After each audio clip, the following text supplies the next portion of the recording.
Hello guys, আসসালামু আলাইকুম। শুভ সকাল সবাইকে, গুড মর্নিং। তো দেখো, আজকে হচ্ছে রবিবার। তো আজকে কিন্তু সূর্য উঠছে খুব মিষ্টি রোদ নিয়ে। আর বিষয় হচ্ছে আজকে কিন্তু অনেক ভালো কুয়াশা পড়ছে, দেখতেই পাচ্ছেন। এই যে দেখেন, কুয়াশায় বোঝা যাচ্ছে কিন্তু কুয়াশা পড়ছে। এই যে মাশাআল্লাহ, সূর্য কত সুন্দরভাবে উঠছে। এইখানে আমাদের অফিসের সামনে এই জায়গাটা খুবই সুন্দর, সবাই ব্যায়াম করার জন্য আসে খুবই। আর শীতের সময় আরও দেখবেন, যখন আরও বেশি শীত পড়ে তখন মানুষ চলে আসে।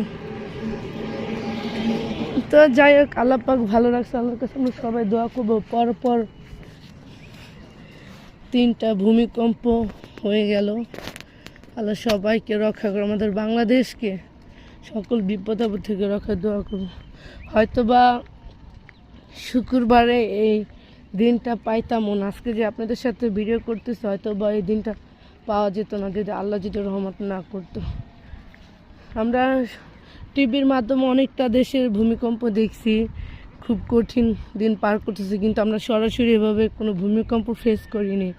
কিন্তু আল্লাহ পাক আমাদের সেই অভিজ্ঞতা দিয়েছে শুক্রবারে। ওই 10 সেকেন্ডের জায়গায় যদি আর কিছুক্ষণ সেকেন্ড হইতো, হয়তো আমাদের পুরো বাংলাদেশ, অ্যাটলিস্ট ইন্টুরিয়ার ঢাকা বিশাল বড় বড় বিল্ডিং, তাহলে অবস্থা খুব খারাপ হইতো। তো আল্লাহর কাছে লাখ লাখ শুকরিয়া। আল্লাহ আমাদেরকে খুব নিজের হাত দিয়ে আমাদেরকে রক্ষা করছে। আমরা আল্লাহর কাছে দোয়া করব যেন মৃত্যু অনিবার্য, মৃত্যুটা যেন আল্লাহ খুব সহজ সরলভাবে দেয়। আল্লাহ যেন আমাদের সকল গুনাহ মাফ করে দেয়। আল্লাহ, আমি সবসময় একটা চিন্তা করি, আমার নিজের মৃত্যু নিয়ে চিন্তা করি না, যে ছোট ছোট বাচ্চারা ওরা কি কষ্ট করবো। মানে কারো বাপ মা এরকম যদি হয়ে যায়, তা খুব একটা মানে মানবিক দিক থেকেও একটা খুব বিপর্যয় হবে আমাদের বাংলাদেশ। আর খুব বেশি যদি বড় একটা দুর্ঘটনা হতে পারে, কে কে কাকে বাঁচাবে, এরকম বাঁচানোর কোনো আমাদের ওয়ে থাকতো না, একমাত্র আল্লাহ ছাড়া। তো সবাই দোয়া করেন আল্লাহ যেন আমাদের বড় ভূমিকম্প বিপদ থেকে রক্ষা করে আল্লাহ।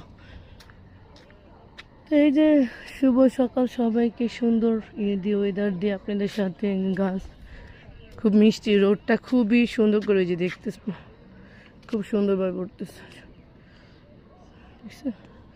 খুব সুন্দরভাবে। ওই যে মানুষ ব্যায়াম করার জন্য আসতেছে যে সূর্য দিকে। তো আমি ওই হাঁটতেছি, অনেক দূরে জার্নি করে করে আসতেছি। কথাটা একটু হরান লাগতেছে, কারণ যেহেতু অনেক কষ্ট করে আসছে, এই জন্য